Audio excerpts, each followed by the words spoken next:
reste juste toi et moi. Ah oui, faut qu'on se prenne ensemble.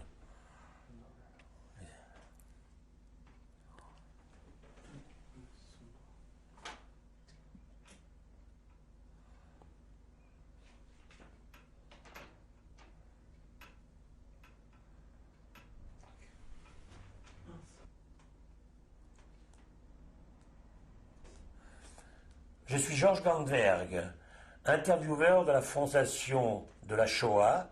Nous sommes le mardi 6 février 1996 chez Toba Derman né Frischmann à Nancy, France. Bien, Thérèse Derman, merci de nous recevoir. Nous allons donc commencer l'interview de la Fondation Spielberg, la Fondation de la Shoah.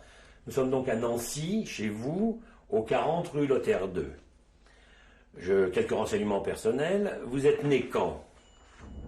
Le 9 février 1931 à Metz. Donc en France. En France. Et quelle langue parlez-vous? Je parle français, le yiddish, un peu l'allemand, mais très peu. Bien, vous êtes donc né en France. Alors, parlons un peu de vos parents. Votre père, votre mère. Alors, votre père, c'était monsieur comment? Monsieur Frischmann Léon. Avait-il un autre nom Non, Lébuche. Et il était né où? À Białobrzegi, en Pologne, à côté de Radom. En quelle année? 1900. Et alors donc, il est venu en France. Comment il est venu en France? Il est venu en France en 28. Parce que ma mère ne voulait pas habiter la Pologne. Il y avait trop d'antisémitisme. Il était marié depuis quand avec votre maman? Depuis un an. De toute façon, ma mère et mon père sont deux cousins germains. Votre maman habitait où? Ma mère habitait Białobrzegi. Et elle s'appelait comment? Goldfarb. Mon père, ce sont deux sœurs, Monheit, qui se sont mariées, une sœur avec un monsieur Goldfarb et une autre sœur avec un monsieur Frischmann. Ça, c'était mes grands-parents. Donc, vos parents sont donc arrivés en France vers 1928. Oui, 28. 1928. Et qu'est-ce qu'ils faisaient à ce moment-là? Quelle est leur profession? Mon père comme il parlait yiddish, il est venu à Metz et il était colporteur de petits vêtements, des mouchoirs, des chaussettes, des maillots de corps, des culottes. Colporteur, il allait de maison en maison. Et il avait des clients. Comme ça, il s'est fait une clientèle. Bien, nous allons parler maintenant un petit peu de vos années d'enfance. Vous avez été à l'école, je pense? Oui, je suis allée à l'école. Je suis allée à l'école à Metz dans une école maternelle. Et ensuite, je suis allée à l'école Pexan à 6 ans. Je suis allée à l'école Pexan. C'était une école juive.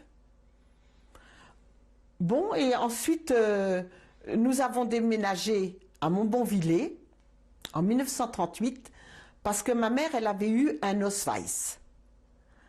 Et nous ne pouvions donc pas rester en Moselle.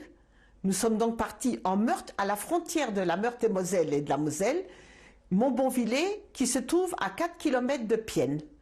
Et là, mon père, il a pris un magasin. Et ma mère était dans le magasin.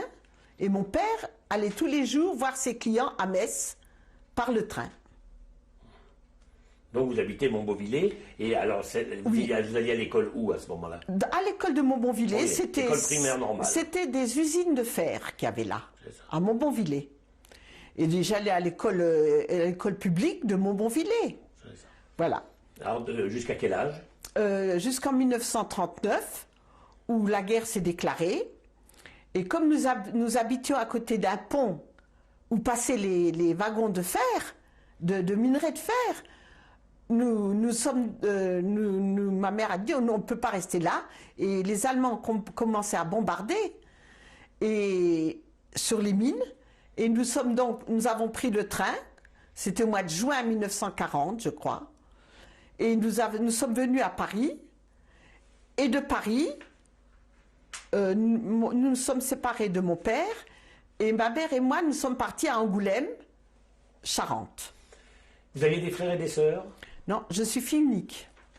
Et alors donc, jusqu'en 39, dans cette école de Montbovillers, vous aviez des copains, des copines, des amis? Non, non, parce que c'était beaucoup de Polonais qui habitaient là. Donc, Qui travaillaient dans les mines de fer? qui travaillaient dans les mines de fer, donc je ne me suis pas fait Pas trop non, de connaissances. copains et de copines. Mhm. Non, et j'étais jeune aussi. D'accord. En 38, j'avais 7 ans. 7 ans, c'est ça. Bien, alors donc, se déclare la guerre à ce moment-là. Vous aviez des grands-parents qui étaient avec vous? Non, aucun grand-parent, ni d'un côté ni de l'autre. C'est une famille seule. Aucune oncle ni tante. Tous étaient restés en Pologne ou étaient partis directement de la Pologne en Amérique, aux États-Unis. Donc, J'avais avant- aucune famille en France, sauf mon père et ma mère. Alors, vos parents, donc on arrive à la guerre, cette guerre de 1939. En 1939, il y a la déclaration, vous êtes encore à l'école, et vous êtes resté jusqu'en 1940 à Montbovillers. À Montbovillers, c'est C'est là ça. que vous avez décidé d'être évacué. Ma mère a décidé de partir plus loin, à Angoulême, c'est de l'autre côté, c'est près de l'Atlantique. Et nous sommes donc partis d'abord à Paris, et de Paris, on a pris le train jusqu'à Angoulême. C'est ça. C'est-à-dire que c'était sur un ordre de la mairie? des Non, choses comme non, ça rien du tout. Individuellement. C'était individuellement. D'accord. Alors donc vous vous retrouvez en 1940 à Angoulême. Oui. Vous reprenez des études? Oui, ma mère me remet à l'école d'Angoulême, chez Madame Gazot. Et là, je me suis retrouvée avec beaucoup de juifs de Metz. Beaucoup. Qui avaient été repliés. à ce moment-là. Qui étaient tous qui ont été réfugiés à Angoulême. Je peux dire des noms? Bien sûr. Ben, il y avait monsieur et madame Melamette avec sa fille Ida et Myriam et le fils.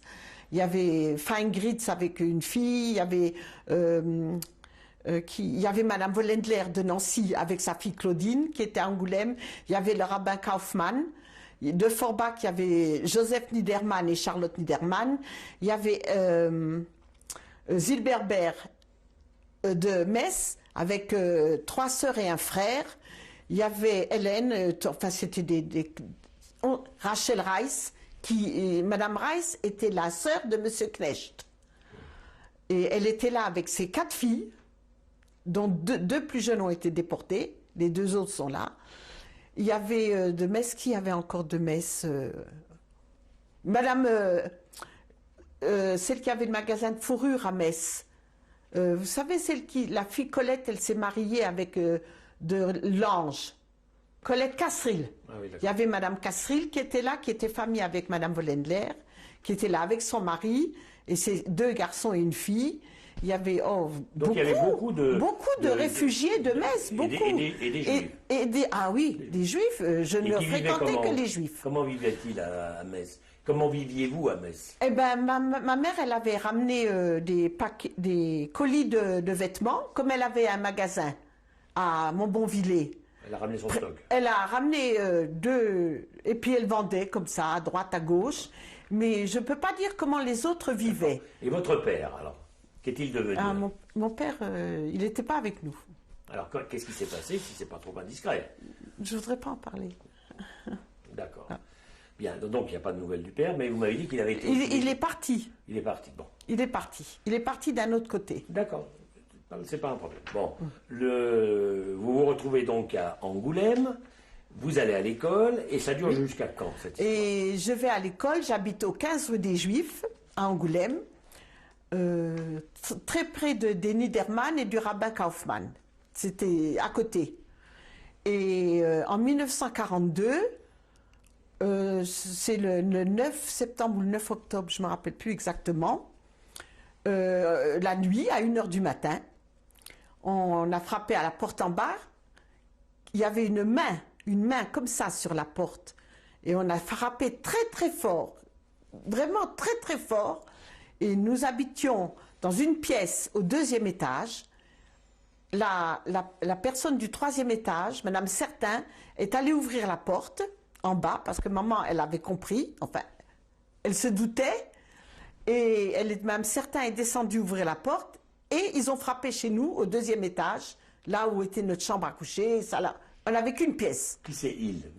Je pense que c'était des Français. Je pense que c'était des Français savez, à 1h30 du matin, moi j'étais à moitié endormie. Et puis on nous a descendus sur une place qu'il y avait dans le bas de la rue des Juifs. Là, il y avait des autobus. On est rentré dans les autobus et on nous a amenés à l'école maternelle qui se trouve sur la place de la mairie, à Angoulême. À Angoulême. Et là, on est passé devant des tables. Il y avait comme ça 2-3 tables. Et sur la carte d'identité que ma mère avait en accordéon bleu, en bas, à la dernière page, tout à fait le dernier morceau d'accordéon, il y avait marqué fille née à Metz, Moselle, France. Je pense qu'il y avait marqué ça. Alors on a demandé à ma mère, est-ce que vous voulez la garder? Comme j'avais à ce moment-là 42, j'avais 11 ans. Ou, vu qu'elle est née en France, elle peut très bien partir, parce que nous ne prenons que les étrangers. Et ma mère a dit qu'elle ne voulait pas me garder. Alors on a ouvert la porte, et puis voilà, je suis sortie. Et je suis donc, ça c'était le matin. Je suis allée chez nous, mais au 2e étage, il y avait les scellés sur notre porte.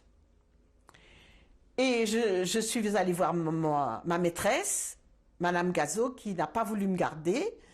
Je suis allée voir le cordonnier qui était en face de chez nous, qui n'a pas voulu. Je suis allée voir la bouchère qui avait dans le bas de la rue, qui avait 2 chats siamois, qui n'a pas voulu de moi. Enfin bref, personne n'a voulu de moi. Et je suis donc allée chez le rabbin Kaufmann, qui habitait au 2e étage, à côté de la rue des Juifs. De ma fenêtre, je voyais ses fenêtres. Vous voyez, c'était près. Et le rabbin Kaufmann, il m'a mis chez sa nièce, qui vivait avec son père, tout au bout d'Angoulême. Elle avait une pièce cuisine, non, 2 pièces cuisine, et là, j'ai été chez cette nièce avec une autre fille, une autre petite fille, et je suis restée là chez cette nièce qui m'a nourrie, qui m'a logée, pendant, je ne peux pas dire exactement 2 mois ou 3 mois, je ne peux pas dire exactement. Et là, a commencé à courir des bruits, sûrement, qu'on allait ramasser les Juifs français. Et le rabbin Kaufmann, il a dit, il ne peut pas être responsable si on ramasse les Juifs français, il ne peut pas se sentir responsable de nous, je pense, puisqu'il m'a pris avec cette fille, cette petite fille, et il nous a emmenés au Bon Pasteur d'Angoulême. Et ça, c'était donc au mois de... Il y avait déjà il faisait froid, donc ça devait être au mois de décembre. Ça devait être au mois de décembre. Et donc, j'étais au Bon Pasteur d'Angoulême.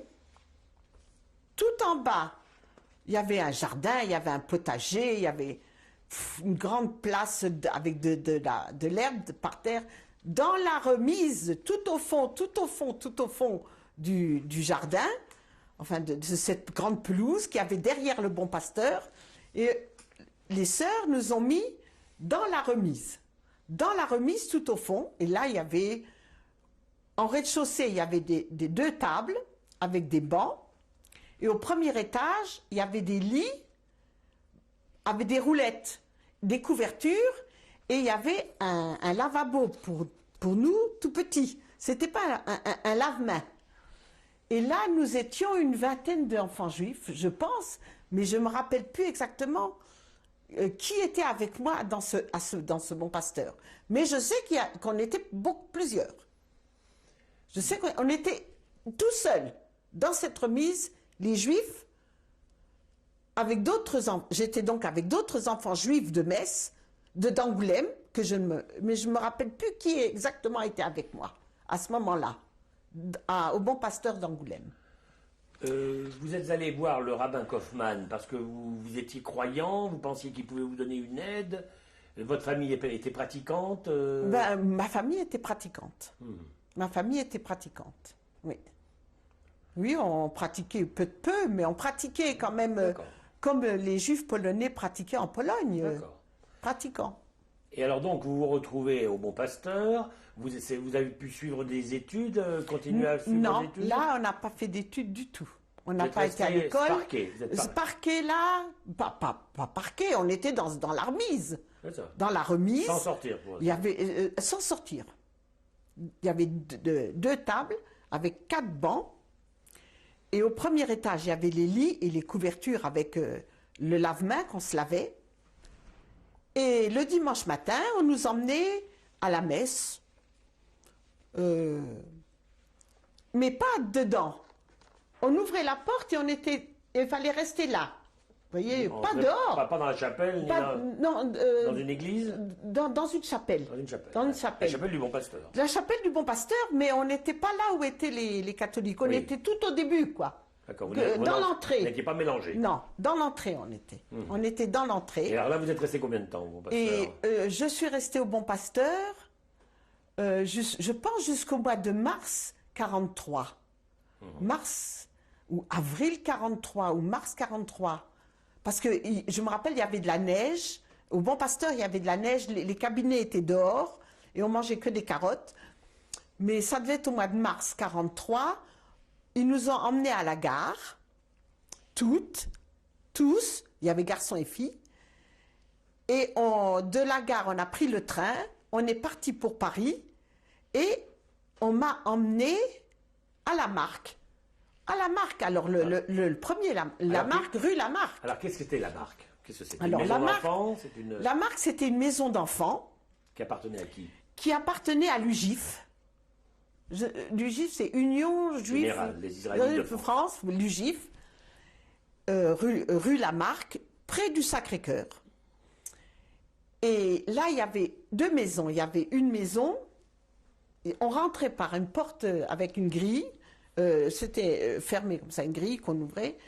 Et d'un côté, il y avait la maison, et là, il y avait une autre maison. Voilà, il y avait 2 maisons. Et C'était un donc, home d'enfants. C'était un home d'enfants. Une oui, maison il n'y avait d'enfants. que des enfants. Et des enfants juifs. Des enfants juifs. Que des enfants juifs. Avec des moniteurs, avec une Ah oui, direction. oui, oui. On avait on avait une surveillante générale, madame. J'en ai parlé dernièrement avec Fischer. Il était à la Marque. Madame Schoenberg, je ne peux pas dire exactement. Et on avait des monitrices, bien sûr, des moniteurs, des femmes qui étaient surveillantes. Il y avait la surveillante générale. Oh, Ça n'est pas grave. j'ai oublié le nom. Et elle était blonde, c'était une blonde, une personne déjà d'une 50aine d'années. Et il y avait deux surveillantes simples, qui étaient Marthe Sichem, je ne me rappelle pas si elle était à la Marque, et Suzanne Schwartz. Mais elle était à l'école Secrétan, elle était notre surveillante, ça je me rappelle très bien, toutes les 2. Alors, dans cette maison d'enfants, de la Marque... vous Ah, il alliez y à avait l'école? Monsieur Dreyfus, qui était économe. Et il y avait, puis il y avait des surveillantes, il y avait même une infirmière. Il y avait une infirmière, il y avait une infirmerie au 2e Dans le étage, service sanitaire. dans la première maison. Le premier étage, c'était des dortoirs pour garçons. C'était, oui, des dortoirs pour garçons. Le 2e étage, il y avait l'infirmerie, avec une infirmière. Et puis, le réfectoire était dans l'autre maison, dans la 2e maison, en bas. Et le dortoir des filles était au premier étage, au-dessus du réfectoire. Et là, nous étions, beaucoup dans cette... C'était très grand, très, très grand. Et puis, il y avait beaucoup... d'enfants, il y avait une soixantaine d'enfants. Oh oui, facilement. Et vous alliez à l'école? Oui, on nous emmenait à l'école Secrétan. C'est une école primaire, c'est une école primaire. Oui, une école normale. primaire de l'école Secrétan. L'école Secrétan, une école juive. Ah, c'est une école juive. Ah oui, oui, Une oui. école privée. Oui, oui, on allait là et on rentrait. Et le samedi matin, on allait au dentiste où c'était le Barbapou. Ou alors, c'était lui qui nous rasait la tête le samedi matin. Et là, on est resté jusqu'à quand on est resté? Juste, attendez voir. Là, on est en 43, Wow. on est en 44. Et au mois de mars 44, il est tombé dans la cour de la Marque une bombe. Nous étions avec Rochevert. La surveillante générale s'appelait Madame Rochevert. Et nous étions dans la cave. Il y a eu l'alerte à 1h du matin et nous sommes tous descendus dans la cave. Et tout d'un coup, il y a eu un boom. On a reçu tout le plâtre sur la tête. On est sortis tout blanc. Et à 6h, nous sommes sortis. Nous sommes montés directement dans le réfectoire. Ah, nous n'avons rien vu. Mais quand nous nous sommes réveillés à 10h du matin, tout ça, nous sommes allés dans la cour. Et là, nous avons vu qu'il y avait une bombe qui était tombée dans la cour de la marque. Une petite cour. C'était pas une grande cour. Qui avait éclaté. Qui avait éclaté. Il y avait un cratère. Le mur tout autour était tombé. Et on nous a dit de ramasser nos affaires. Et on nous a pris tous et on nous a emmenés à l'école Secrétan. Voilà. C'est là qu'on nous a emmenés à l'école Secrétan. À ce moment-là, à l'école Secrétan, le dortoir des filles était au rez-de-chaussée, à côté du réfectoire. On rentrait, il y avait les bureaux, il y avait le réfectoire, le dortoir. De ce côté-là, il y avait le réfectoire pour tout le monde. Et les garçons, ils étaient... Je ne sais pas où ils étaient, les garçons. Parce que dans le dortoir des filles, en bas, il n'y avait que des filles. Et au premier étage, il y avait les classes. Il y avait les classes. Au premier étage, il y avait les classes. On montait au premier étage, il y avait les classes. Et là, nous sommes restés jusqu'au 20 juillet, où ils sont venus nous chercher dans la nuit. Ils Des Français. La police française. La police française.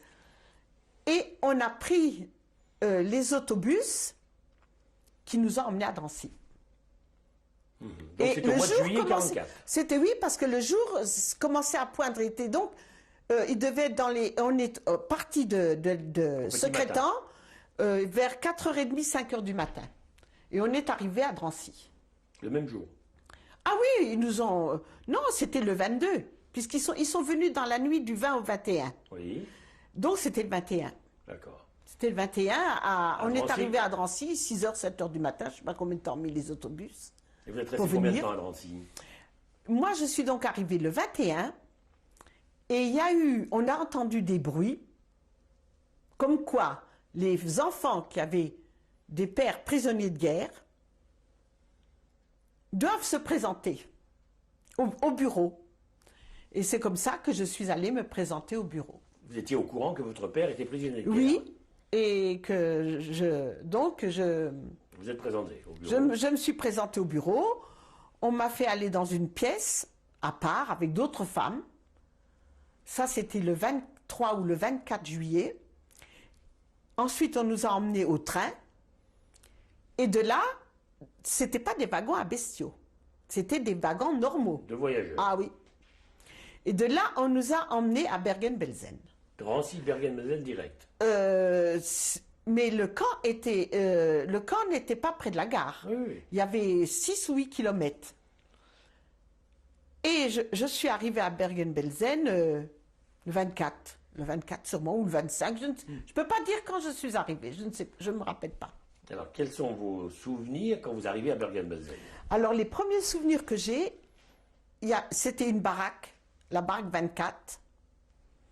Les tables étaient dehors, des tables étaient dehors. Ça, c'est mon premier souvenir. C'était au mois de juillet. Hein? Donc, c'était au mois de juillet, vous voyez. Bon. Les tables étaient dehors, il faisait chaud. Et on m'a donné un lit dans la baraque. Et on m'a dit, la chef de baraque s'appelle Madame Christophe.